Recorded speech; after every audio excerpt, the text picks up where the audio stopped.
फरमाते हैं कि मैं ना मजदूर लेने गया, बगदाद के चौक में मजदूर बैठे होते थे, तो मेरी उन मजदूरों में से ना एक नौजवान बच्चे पे नजर पड़ी।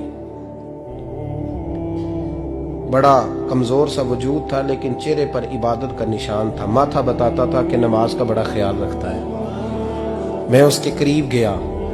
चेहरे भी बड़ा कुछ बताते हैं ना, चेहरों में भी बड़ी रानाई होती है। फरमाते हैं मैं करीब गया, मैंने उसको कहा बेटे मजदूरी करोगे? तो कहने लगा मजदूरों में बैठा हूं तो जरूर मजदूरी के लिए ही तो बैठा हूं। तो मैंने कहा कि चलो फिर। कहने लगा नहीं, मेरी कुछ शर्तें। मैंने कहा बताओ? कहने लगा पहली शर्त यह है कि लोग 4 दिनार दिहाड़ी लेते हैं, मैं 3 दिनार लूंगा। मैंने कहा यार बे तो बड़ी बेहतरीन है, बाकी भी इस तरह की रख ले। उसने कहा हुजूर दूसरी शर्त यह है कि मैं आपकी मुकम्मल बात मानूंगा, लेकिन जब अजान हो जाएगी फिर आपकी नहीं सुनूंगा। तीसरी बात उसने ये की कि हुजूर मैं आपके घर में काम करूंगा पर आपके किसी सवाल का जवाब नहीं दूंगा। कहते मैंने कहा यार तू बड़ा अजीब है, शर्तें तो मालिकों की होती हैं। कहने लगा जी बहरहाल मैं शर्तें लगा के जाता हूं। फरमाते मैं उसे घर ले आया, काम मैंने उसको बताया, तो जो काम मजदूर सारे दिन में करता है ना उसने 2 घंटे में ही कर दिया। हमारे मजदूर सिगरेट पीने में भी तो आधा घंटा लगाते हैं, वो चाय पीने जाएं तो पौना घंटा। वहां उनको भी तो दयानतदारी करनी चाहिए कि नहीं करनी चाहिए? ने मुआहदा किया है ना जी, तो पूरा उतरना चाहिए ना। कहते 2 घंटे में। अब काम जब बंदा शुरू कराता है तो काम और निकल आता है। कहते काम मैंने उसको और बता दिया, वो करने लगा। उसने मिट्टी निकाल के रखी थी बाहर रास्ते में, तो अजान हो गई जोर की। उसने वहीं कुदाल छोड़ी कही और चलने लगा। तो मेरा बेटा कहने लगा इसको जरा बराबर कर दो। कहने लगे चुप कर जा, तेरे बाप से बात हुई थी, जब अजान होती है तो मैं किसी और की नहीं सुनता, सिर्फ अल्लाह रसूल की सुनता हूं। कहते मस्जिद चला गया, नमाज पढ़ के आया तो दोपहर का वक्त था। मेरी बीबी कहने लगी इसको को खाना खा ले। कहते हमने कहा खाना खा लो। तो कहने लगा मैंने रोजा रखा, रमजान भी नहीं था, नफली रोजा रखा हुआ। फरमाते हैं शाम हुई, मैंने 3 दिनार दिए। तो मैंने कहा तेरा नाम क्या है? कहने लगा मैंने आपसे कहा था मैं किसी सवाल का जवाब नहीं दूंगा।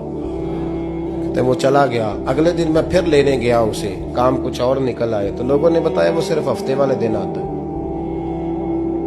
मैंने कहा क्यों? कहने लगे जी वो कहता है मेरा हफ्ते का खर्चा 3 दिनार है, जब 3 दिनार कमा लेता हूं तो बाकी सारा टाइम अल्लाह रसूल की जिक्र में गुजार दिया करता हूं। फरमाते हैं जी अगले हफ्ते मैं फिर लेने गया। मैंने पूरा हफ्ता इंतजार किया कि काम उसी से कराना है। मैं जब गया तो मैंने कहा चलो। कहने लगा मेरी शर्तें याद है ना? और मैंने कहा याद है भाई, साथ चल। फरमाते हैं काम कराया। 2-3 हफ्ते वो आता रहा। एक हफ्ते में गया तो लोगों ने कहा हुजूर आज नहीं आया। क्यों? कहने लगे बीमार हो गए। कहाँ घर है? कहने लगे बगदाद के कब्रिस्तान के पीछे जो कच्ची आबादी है उसमें रहता है। फरमाते मैं गया, दरवाजे पे दस्तक दी तो कहने लगा हुजूर आप हैं? दरवाजा खोला है, आ जाइए। फरमाते मैं अंदर गया तो मैंने कहा तुम्हें कैसे पता चला मैं आया हूं? कहने लगा हुजूर अल्लाह वाले हो, आप नहीं आना था, वरना अमीर तो गरीबों का पता लेने कोई नहीं आते। कहते मैं करीब गया तो कहने लगा मैं आपका इंतजार कर रहा था, तेज बुखार है, तप रहा। जेब से कुछ पैसे निकाले। कहने लगा ये पैसे रखने। एक अंगूठी निकाली। कहने लगा हुजूर आज रात को मेरा इंतकाल हो जाएगा, इन पैसों का कफन खरीद के सुबह जनाजा पढ़ के मुझे दफन कर देना, और जब दफन करो तो ये अंगूठी लेके असर के बाद हारून रशीद के पास जाना। आप उसे कहना मैंने मिलना है, पर वो आपको टाइम नहीं देगा। आप उसको आवाज दीजिएगा कि तेरी एक अमानत है मेरे पास, फिर वो आपसे मिलेगा तो अंगूठी दे दे, फिर आप मेरी तरफ से फारिग हैं। हजरत फरमाने लगे तेरा नाम? और कहने लगा हुजूर वक्त थोड़ा है, आज रात मैंने जाना है, बड़ी लंबी माफी मांगनी है रब करीम से, अगर मुनासिब समझे तो मुझे अपने रब से तन्हाई कर दे। फरमाते हैं मैं आ गया, पर उसकी बातों ने मुझे सारी रात सोने नहीं दिया। फरमाते हैं सुबह बड़ी मुश्किल से सूरज निकला, मैं गया, दरवाजे पे हाथ रखा तो दरवाजा खुला हुआ था। अंदर दाखिल हुआ तो खुशबुएं मेरा इस्तकबाल कर रही थी। जब चेहरे से कपड़ा हटाया तो उसका तो इंतकाल हो चुका। इंतकाल हो चुका है, ऐसे है जैसे किसी का दीदार करके सोया। कहते मैं तो 2 आदमी ले गया था जनाजे पे, पर पता नहीं दुनिया किधर किधर से आई, कहां कहां से। अखां जदों मीटियां जमाना मैनू रोवेगा, अपना ते अपना बेगाना मैनू रोवेगा।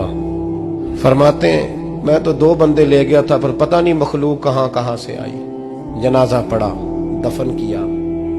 हारून रशीद के पास में असर के बाद गया, मैंने बुलाना चाहा पर बादशाह था, मेरी तरफ देखा ही नहीं। मैंने उसको कहा तेरी एक अमानत मेरे पास है।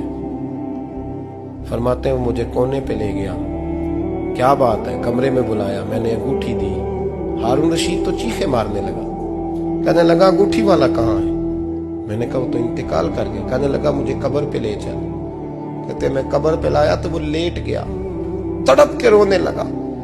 मैंने कहा मेरा कलेजा फट जाएगा, ना उसने कुछ बताया ना तूने बताया, ये कौन था? तो हारून रशीद कहने लगा ये मेरा बेटा था। मैंने कहा तेरा बेटा और मजदूर? कहने लगा हुजूर ये हजरत दाऊद ताई के पास बैठा करता था, उनका मुरीद था, मुझे रोज कहता था अब्बा तूने बड़ी दुनिया इकट्ठी कर ली है, मरते वक्त तुझसे टांगे समेटी नहीं जाएंगी, इतना हिसाब नहीं तू दे सकेगा। मैं इसको समझा देता, इसकी अम्मा समझा देती।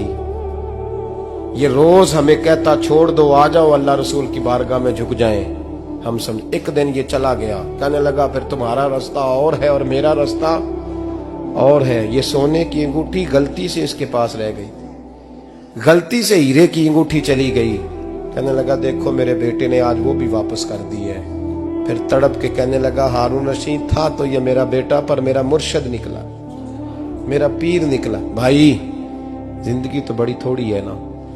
बाबा साहब ने कहा था उठ फरीदा सुत्या, और दाढ़ी आ गया ही पूर, अग्गा नेड़े आ गया, पिछा रह गया ही दूर।